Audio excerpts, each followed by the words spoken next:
Olá, galera, vamos falar um pouco então sobre os povos pré-colombianos, né? Então, é um período aí entre o século IX até o século XIV, XV, né?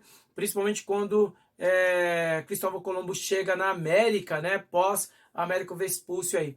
Então, por que a gente usa esse termo, né? Povos pré-colombianos? E aí a gente caracteriza, no caso aí, astecas, maias e incas, né? Então, esses povos são aqueles que viviam na América antes de Cristóvão Colombo, né? Esse termo é usado então para referir aos povos nativos da América Hispânica e da América Anglo-Saxônica, nessa região. Então, quando os ingleses e também os espanhóis chegam nessa região, aqui no Brasil, por exemplo, quando a gente vai falar dos povos nativos aqui, dos nossos indígenas, a gente vai chamar então povos pré-cabralinos, né? Então, povos pré-cabralino, difícil, né? Parece trava-língua. Entre a cultura pré-colombiana, podemos encontrar então os incas, os astecas, os maias, os aimarás, ticunas, nazcas e entre outros povos pré-colombianos. Mas a gente vai fixar aqui, até por motivo de vestibular, nos astecas, maias e incas, né? As civilizações pré-colombianas mais estudadas são essas, né? Esses três povos eram sedentários e viviam em cidades onde haviam templos, palácios, mercados e casas. Embora sejam muito diferentes entre si, podemos destacar algumas características importantes e comuns também entre essas sociedades. Dentre elas, por exemplo, uma espécie de agricultura, né? As sociedades pré-colombianas eram extremamente hierarquizadas, né? Tanto que quando os espanhóis chegaram aqui, eles ficaram impressionados com a organização dos incas, por exemplo, era impressionante. Tinha até subprefeitura, a gente vai falar sobre eles na semana que vem. Hoje a gente vai fixar mais um pouco com as características dos maias, né? Então, impressionante a organização com o império, né? Todos os três com a ideia de império, seguindo pelos sacerdotes, chefes militares, guerreiros, camponeses, aqueles que cultivavam a terra, né? Então, sociedades impressionantes, até hoje são estudadas, né? Os incas são os que se acham, tem se encontrado muita coisa aí na arqueologia, mas os maias ficaram muito famosos por motivo do calendário, né? A gente vai falando também um pouco sobre isso, beleza?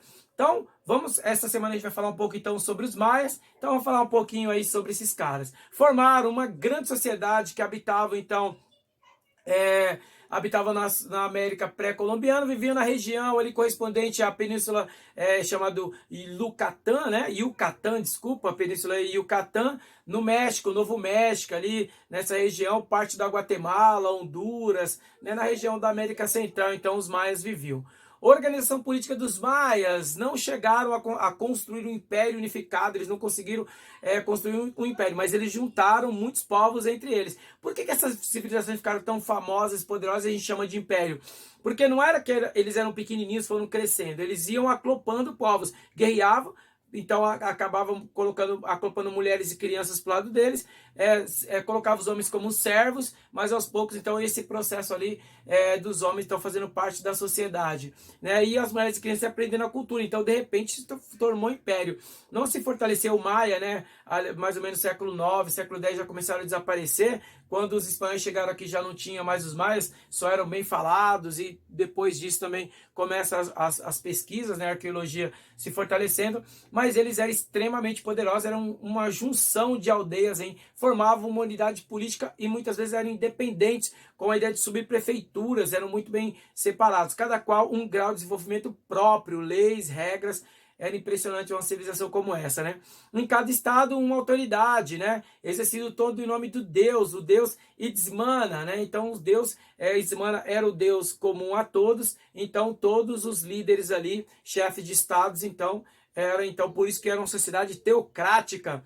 O chefe de governo das cidades era assessorado por um conselho auxiliado num conjunto de funcionários públicos responsáveis pela manutenção da ordem pública, como chefe das aldeias, chefes militares e entre outros. Olha a hierarquia, né, desse povo maia, como era impressionante. Nunca chegaram a formar um império, unificado por esses motivos, formava então esses núcleos políticos. A zona urbana era habitada apenas pelos nobres, famílias reais, sacerdotes, responsáveis pelos cultos e conhecimentos, os chefes militares e administradores do império, e também que eram cobradores de impostos. O povo maia também tinha uma forma ali, um domínio desse império, uma forma de império, né, de unificação dessas aldeias, que havia cobrança de impostos para a manutenção desse povo, da junção, da unificação do povo. Os camponeses formavam a base da sociedade, artesãos e trabalhadores urbanos faziam parte das camadas menos privilegiadas e tinham que pagar altos impostos.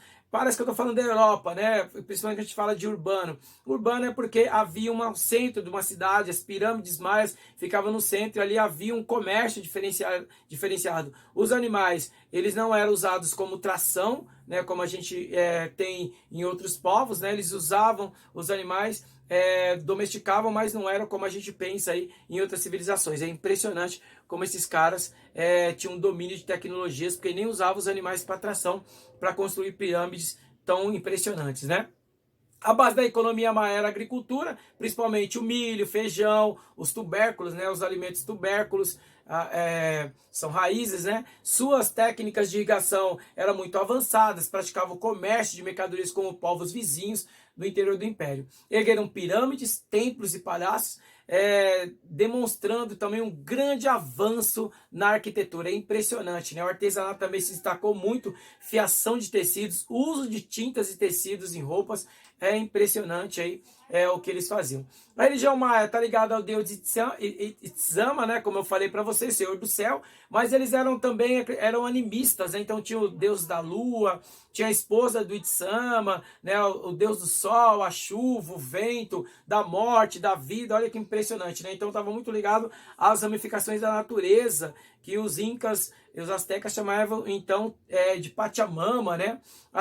As divindades também eram oferecidos diversos alimentos, sacrifícios de animais e de humanos, cerimônias religiosas eram incluídas, até teatro, né? Até formas teatrais para esses deuses eles tinham nesse período. Assim como os egípcios, eles tinham uma escrita também parecido a hieroglifos, né? E uma parecida com a escrita cuneiforme também de outros povos aí da região da Mesopotâmia, né?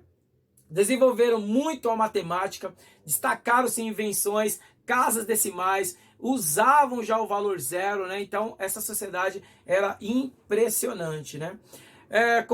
Como é que aconteceu, professor? Como é que eles foram desaparecendo? A partir do século IX começou um declínio, segundo historiadores e arqueólogos, lento e contínuo da civilização maia. Várias são as hipóteses a respeito desse fato. Alguns estudiosos acreditam que pode ter sido guerras, lutas intensas, afinal havia um desejo de unificação e de um poder de império, invasões, má administração também, porque nem tudo era perfeito, o esgotamento do solo também em algumas regiões acabou tendo uma produção insuficiente, aí gera conflitos maiores e muitos assassinatos e mortes, né? E o que se afirma com certeza é que quando os espanhóis chegaram aqui na Terra, os maias já não existiam mais. A ideia, né, de unificação dessas comunidades indígenas como maia já não se existiam mais, né? Mas os maias é impressionante. Os maias também, eles têm aquela ideia do calendário. O calendário os caras marcam até 500 antes de Cristo. É impressionante o calendário maia. E o calendário deles estava ligado à natureza, né? Então o calendário estava ligado à natureza. Então, olha, eles tinham um cálculo da natureza impressionante, do solo, de plantar, de colher, né, de produzir, de extrair. Então eles tinham todo um controle aí do que plantar, do que produzir em certos períodos, que foi impressionante. Tanto que esse calendário foi encontrado aí pelo historiador no século XVIII e XIX, né, arqueólogos, e muitos acabaram achando que, só para você ter uma ideia, eles tinham um cálculo, mais ou menos calculava no nosso calendário cristão, que eles tinham uma ideia de semana com 5 dias, muito parecido com a nossa de 7. Os caras, é impressionante o calendário deles, apesar que o calendário, como eu estou falando, era totalmente voltado para a agricultura.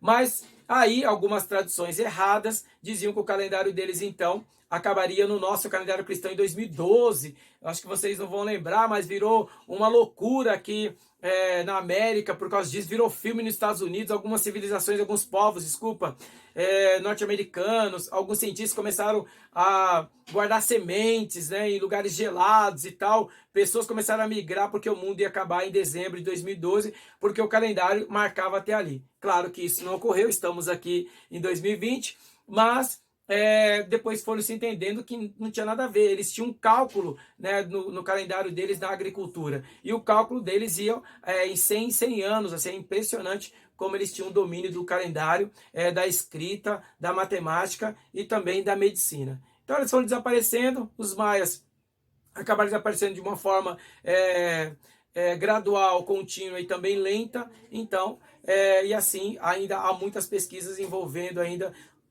os estudos sobre os maias, tá bom? Então, a partir do século X, quando depois do século 15, 16, desculpa, 15, 16, quando o Cristóvão Colombo chega aqui, os espanhóis dominam, já não tinha mais os maias. Mas, cara, vale a pena estudar mais, saber mais sobre os maias, que foi uma civilização impressionante.